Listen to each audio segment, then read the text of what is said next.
Bom dia, boa tarde, boa noite, pessoal. Hoje nós estamos já na nossa aula 3. Na aula passada, nós retratamos sobre como é a questão do acolhimento, como que nós devemos nos portar, sabendo que o acolhimento não se trata de um espaço físico, como foi falado na última aula, né? É a nossa maneira de lidar com o paciente, a nossa questão de empatia, como o paciente deve ser bem tratado. Além disso, dentro desse mesmo contexto de acolhimento, nós falamos também sobre a questão da classificação de risco que o paciente vai se encontrar em determinado momento, né, em relação à sua saúde. Então, nós enfatizamos também a questão do protocolo de Manchester, que é utilizado mundialmente. Ele é utilizado pela diferenciação de cores, como nós falamos na aula anterior, que vai de acordo com o quê? Com a gravidade da saúde, né? Da gravidade em que o paciente se encontra naquele momento.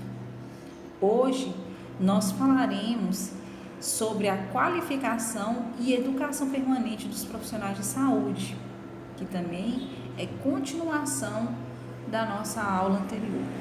Então, quanto a esse contexto, no serviço de atenção às urgências, como em qualquer outra área da saúde, atuam profissionais com diversas formações, experiências e tempo de exercício na área.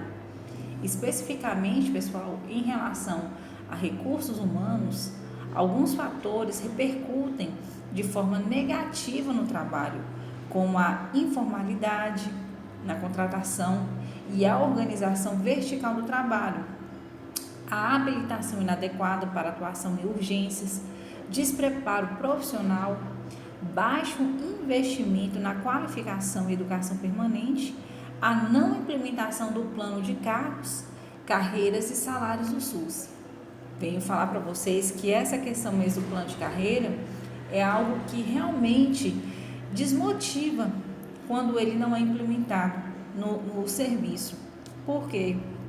Porque os profissionais, eles trabalham e eles não se sentem valorizados. Então, é nesse contexto aí que vem mostrar a questão da qualificação e também do reconhecimento profissional. Em relação à formação e qualificação de profissionais, nós temos o que?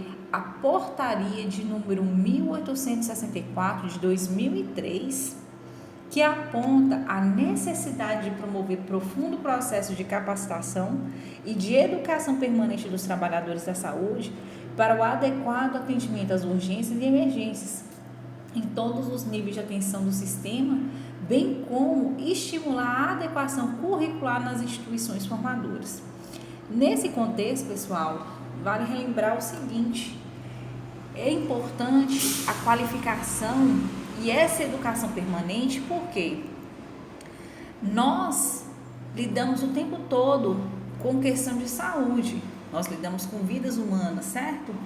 E mesmo que a gente saiba algum tipo de procedimento, é importante que seja feita essa qualificação, rememore conceitos, rememore técnicas que devem ser utilizadas naquele momento, em determinado procedimento, porque volta e meia pode acontecer de ter um desvio de lidar com aquele procedimento e fazer de forma errônea. Então, é por isso que é importante sempre estarmos qualificando o nosso conhecimento, sempre atualizando, porque isso aí é rotineiro, mas é super importante que tenhamos esse conceito, que tenhamos todas as técnicas de procedimentos, de como tem que ser lidado com aquela determinada situação, para que possamos prestar uma assistência de qualidade ao paciente, sem causar danos, prejuízos à saúde do mesmo. Outra questão em relação a essa qualificação é justamente na situação de valorização. Então, quanto mais capacitado, mais conhecimento, mais no currículo constar que você tem especificação, que você tem especializações, é rico para você também, porque muitas vezes alguns lugares eles têm essa tendência de valorizar o que tem no currículo também da pessoa, podendo fazer com que a valorização parta também do financeiro, né? Então a pessoa tende a ganhar mais de acordo também com o que ela tem de especialização. Então, conhecimento é algo que ninguém retira da gente, por isso que é super importante que tenhamos essa ânsia, essa gana de conseguir cada vez mais conhecimento, que nunca é demais, tá? Quanto mais a gente tem conhecimento, mais conhecimento a gente pode obter, porque a gente nunca para de aprender, tá? Então, é nesse contexto aí que nós vamos falar também sobre os conceitos em relação ao que seria, por exemplo, atendimento de emergência. Esse atendimento de emergência se enquadra no conjunto de ações empregadas para a recuperação de pacientes que necessitam de assistência imediata. Não se esqueçam, se é imediata, naquele momento, não pode esperar, por apresentar o quê? Risco iminente de morte. Já no atendimento de urgência, é o conjunto de ações empregadas para a recuperação de pacientes que necessitam de assistência também imediata, mas não há o perigo iminente de morte. Então, ele pode esperar um pouco em relação ao paciente que está na situação de emergência, certo? Atendimento de urgência e emergência seriam cuidados imediatos frente a agravos, visando o quê? A estabilidade do paciente, porque quando o paciente se encontra nesse quadro de urgência ou então emergência, muito provavelmente ele está assim instável, e a tendência é o quê? Que a equipe faça com que esse paciente ele estabilize para que ele tenha realmente possibilidades de quê? De sobrevida, que ele não venha a óbito. O pronto atendimento se caracteriza pela assistência a doentes com ou sem risco de vida que necessitam de atendimento imediato. O pronto atendimento, pessoal, ele funciona 24 horas e dispõe de leitos de internação. O pronto socorro, ele assiste doentes com ou sem risco de vida.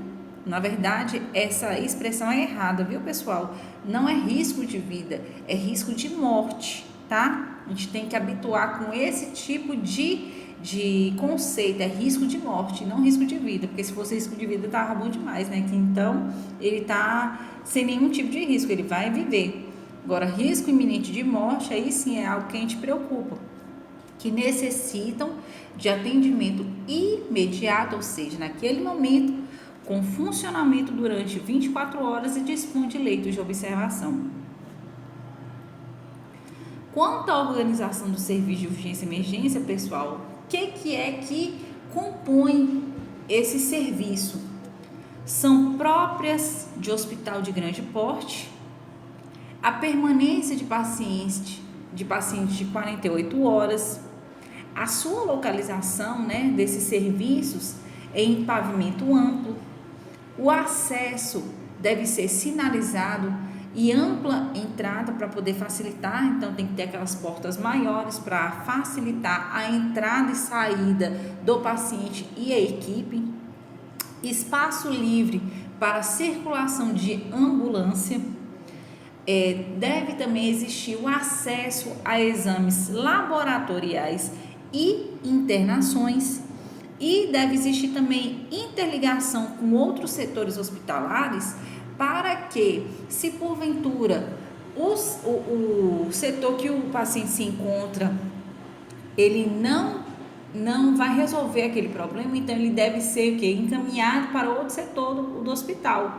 Então, por exemplo, o paciente chegou Por exemplo, lá no pronto-socorro, ele precisa de passar por cirurgia, então ele vai ter que ir para o bloco cirúrgico, então tem que ter essa ligação, né? Tem que ter essa interligação de setores para facilitar o deslocamento do paciente até o setor que ele deve estar para para ter uma assistência de acordo com a sua necessidade.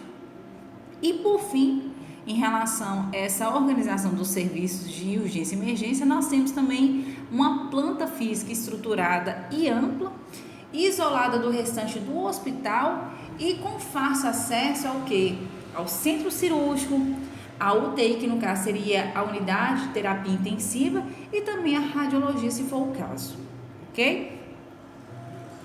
Quanto à estrutura física e funcional desse setor de urgência e emergência, nós contamos com sala de recepção, sala de espera e sala de registros, porque é onde que vão ficar todas as informações do paciente, certo? Sala de primeiro atendimento, tem também a sala de atendimento de emergência e consultórios, também a sala de pequenas cirurgias, se for o caso, né? Sala para procedimentos contaminados, sala de higienização, sala de redução de fraturas e gesso, ou seja, se por exemplo a pessoa sofreu um acidente no qual teve algum tipo de fratura, vai existir essa sala para poder fazer o quê? A contenção, vai ter a diminuição das fraturas e também, se tiver a possibilidade, vai engessar essa pessoa também, certo? Engessar o membro da pessoa que houve a fratura. Sala para procedimentos e tratamento. Temos também a sala de observação, que seria a sala onde o paciente vai ficar para que a equipe o observe, né, em relação se vai ter melhora ou piora. Sala de isolamento, sala para guarda de equipamentos e sala de câmara escura. Tem a sala de reanimação, posto de enfermagem, sala para macas e cadeiras de rodas, que no caso seriam os materiais para que facilite, né, esse deslocamento do paciente também, né, e também que vai assistir, que vai atender as necessidades do paciente também, se for o caso. Sala para copa, serviços e utilidades, sala para material de limpeza, sala para expurgo, que no caso seriam os materiais contaminados. Então a gente percebe que tem a sala para material de limpeza, então é onde o pessoal da limpeza, os profissionais os auxiliares de serviços gerais, né, guardam esses materiais lá para poder fazer a limpeza. Tem a sala de expurgo, que seriam os materiais utilizados que são materiais contaminados utilizados pelo paciente. Sala para chefias e sala para material de consumo 24 horas. Deve-se também ter os pontos de oxigênio, de ar comprimido e também vácuo, pias e torneiras. E, por fim, nós devemos ter também, né, faria parte desse contexto, dessa organização, dessa estrutura, né, física e funcional do setor de urgência e emergência, piso resistente e antiderrapante, além de ter teto e paredes lisos e laváveis, porque muitas vezes tem aquela limpeza terminal que a gente fala, né? Se, por exemplo, for um paciente que teve uma bactéria multiresistente, por exemplo, deve fazer essa limpeza terminal para que tire todas as possibilidades de contaminação, né? Então, tem que ser lavável justamente para poder lavar teto, parede, enfim, para que não tenha risco de contaminar profissionais e possíveis pacientes que ficarem nesse mesmo local, ok?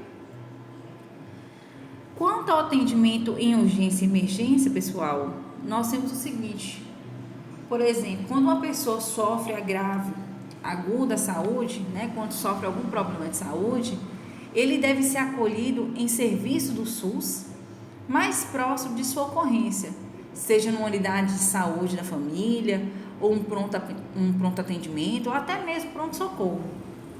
Porém, Caso haja necessidade de tratamento de maior complexidade, as centrais de regulação têm a responsabilidade de identificar, dentre os recursos disponíveis no território, aquele que possa dar melhor resposta à demanda e redirecionar o atendimento.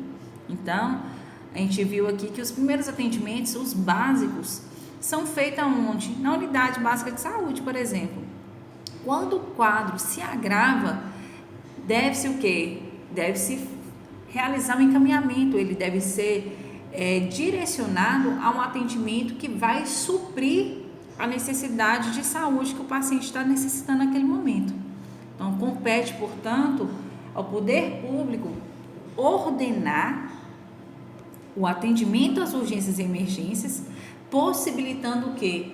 O acolhimento, uma atenção qualificada e resolutiva para pacientes com qualquer nível de gravidade.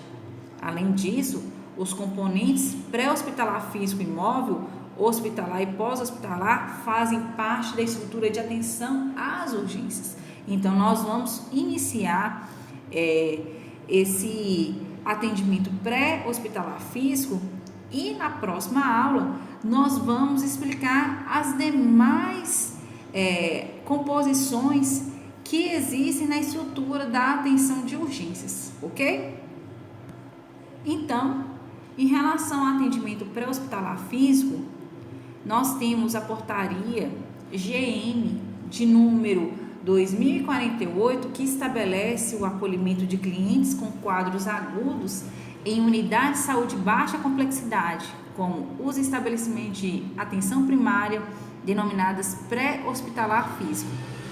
Na estrutura física do componente pré-hospitalar físico, pessoal, como a unidade básica de saúde, unidade de saúde da família, ambulatório de especialidades e serviço de apoio diagnóstico, os casos de urgência devem ser acolhidos em ambiente previamente estabelecido e organizado.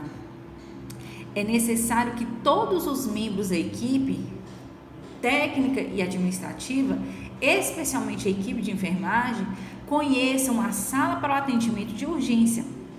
É atribuição da equipe de enfermagem organizar os materiais médico-hospitalares, como laringoscópio, com lâminas, tanto adulto e infantil, cânula endotraqueal, material para realização de punção venosa, sondas de aspiração e outros. Manter disponíveis medicamentos utilizados em caso de parada cardiorrespiratória, que é a tão conhecida PCR, insuficiência respiratória, materiais e equipamentos para oxigenoterapia, aspiração traqueal, ventilação, desfibrilador externo automático, que é conhecido como DEA, e outros deverão estar disponibilizados. Então, a equipe de enfermagem tem que ter o conhecimento de onde se localiza esses materiais de urgência e emergência e ter também conhecimento de como deve utilizar. É lógico que essa questão do laringoscópio, por exemplo, não é atribuição da enfermagem. Nem mesmo enfermeiro, ele tem respaldo para fazer intubação. Isso aí é questão médica. Mas a gente tem que ter o conhecimento de quais são os materiais e também saber onde que eles se localizam, tá? Para poder auxiliar o médico, ou então, se for o caso, o enfermeiro, dependendo do que for realizar naquele momento lá, para poder a equipe estar alinhada e prestar uma assistência de qualidade ao paciente que está necessitando, né? Principalmente quando se encontra no quadro de urgência e emergência. Os recursos organizados permitem o atendimento e estabilização do cliente até que seja transferido de forma adequada para uma unidade maior de complexidade, como eu havia falado. Então, quando a equipe está alinhada, quando ela está trabalhando de forma sincronizada, a tendência é que esse atendimento ele vai ser eficaz, ele vai ser efetivo, vai realmente estabilizar o paciente e possibilitar que ele tenha uma sobrevida muito maior, tá? Os profissionais médicos, enfermeiros, técnicos e auxiliares de enfermagem que atuam no pré-hospitalar físico são capacitados para estabilizar, e encaminhar adequadamente o cliente. A criação de protocolos e rotinas e a sua aplicação auxilia no tratamento, melhorando os resultados e contribuindo para a melhor organização do trabalho e salvando o quê? Salvando vidas. Serviços de média complexidade ou intermediária, pessoal, podem funcionar até 24 horas. São estruturados para acolher pacientes com quadros agudos ou crônicos agudizados e funcionam à noite e finais de semana, diminuindo a sobrecarga dos hospitais de maior complexidade. Em alguns estados do Brasil, encontramos as unidades de pronto atendimento como as UPAs, né? No estado de São Paulo, temos o pronto atendimento PA e na cidade de São Paulo, a assistência médica ambulatorial, que seria a AMA, certo? Esses recursos foram implantados com base nos casos, nos dados epidemiológicos de cada região. A equipe médica é composta de clínico geral e pediatra, podendo ser ampliado com ortopedistas e cirurgiões, equipe de enfermagem, equipe de apoio diagnóstico e profissionais da área administrativa. São disponibilizados medicamentos, leitos de observação de 6 a 24 horas em algumas unidades e ambulância para o transporte. A estrutura física e organização de fluxos devem funcionar de forma integrada, agilizando o desenvolvimento do trabalho e são necessários para estes estabelecimentos recursos como monitor cardíaco, com desfibrilador e marca-passo externo, bombas de infusão, respirador, entre outros. Medicamentos como antibióticos injetáveis, drogas vasoativas e psicotrópicos fazem parte dos recursos pela condição clínica dos clientes acolhidos. Então, a retaguarda hospitalar deve ser assegurada por meio de pactuações prévias entre gestores para garantir o quê? O acesso a hospitais de alta complexidade. Então, o que merece uma ressalva? Todos esses setores, né, pode ser tanto a atenção primária, né, que seria a unidade básica de saúde, como também essas intermediárias que seriam as UPAs, merecem o quê? Merecem estar bem equipadas para esses casos de atendimento de urgência e emergência, porque quando se tem, além da equipe toda organizada, a equipe falando a mesma língua, todo mundo sabendo a sua função naquele determinado momento, no momento de urgência e emergência, e tendo também os equipamentos, as medicações necessárias para estabilizar o paciente, então a possibilidade de sobrevida vai ser muito grande, porque a equipe vai funcionar direito, vai trabalhar da melhor forma possível, vai estabilizar, sem contar também que precisa dos recursos, no caso as estruturas, né, a estrutura física e de organização em relação a materiais, ao fluxo para o direcionamento de onde que vai, né, para onde que vai ser direcionado esse paciente também quando ele for estabilizado, para que ele seja ainda assistido, por exemplo, dentro de um UTI, se for o caso, para fazer um encaminhamento então para um hospital de alta complexidade. Então, pessoal, hoje nós ficaremos por aqui. Na próxima aula nós daremos sequência aos outros setores que fazem parte, né, desse contexto, desses componentes da urgência e emergência. Desejo a todos um ótimo dia, uma excelente tarde, uma feliz noite. Estudem e nunca se esqueçam, a luz do mundo é o poder do conhecimento.